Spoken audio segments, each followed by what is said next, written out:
ഇവൻ ആദ്യം പിന്നെ ചൈനയിൽ പോയി.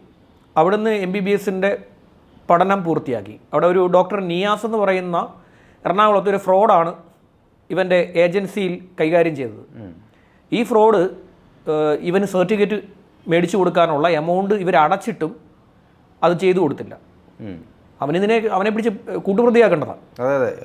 അവനാണ് ഇതിൻ്റെ എല്ലാം കാരണക്കാരൻ. ഇദ്ദേഹം ഈ ജോസ് എന്ന് പറയുന്ന പാവം മനുഷ്യൻ 70-ാമത്തെ വയസ്സിൽ അദ്ദേഹം മകൻ്റെ ഫീസ് കൊണ്ടുപോയി അടച്ചിട്ടുണ്ട്. അതും മകളുടെ വിവാഹ സമയത്ത് കൊടുത്ത സ്വർണ്ണം എടുത്ത് പണയം വെച്ചിട്ടാണ് മകൻ്റെ ഫീസ് കൊണ്ടുപോയി അടച്ചത്. എന്നിട്ട് ആ ഫ്രോഡ് ഇവരെ ചീറ്റ് ചെയ്തു. അവനാണ് ശരിക്കും ഇതിനകത്തെ രണ്ടാം പ്രതി. ഒന്നാമത്തെ പ്രതി ഇവനും രണ്ടാമത്തെ പ്രതി അവനുമാണ്. ഈ രണ്ടെണ്ണമാണ് ഇതിനകത്തെ പ്രധാനപ്പെട്ട ക്രിമിനൽസ്. അന്ന് പോലീസ് ഈ പ്രജിൻ അവിടെ പോയിട്ട് പിന്നെ കിടപ്പ് സമരം നടത്തിയായിരുന്നു ഇവൻ്റെ ഓഫീസിൽ പോയിട്ട്. പിന്നെ പോലീസിൽ പരാതി കൊടുത്തിരുന്നു. പോലീസും ആക്ഷൻ എടുത്തില്ല. ഇതിലെല്ലാവരും ഉത്തരവാദിയാണെന്നേ. ശരിക്കും പറഞ്ഞു കഴിഞ്ഞാൽ ഇത് ഉത്തരവാദി എന്ന് പറയുന്നത് ഇവൻ മാത്രമല്ല.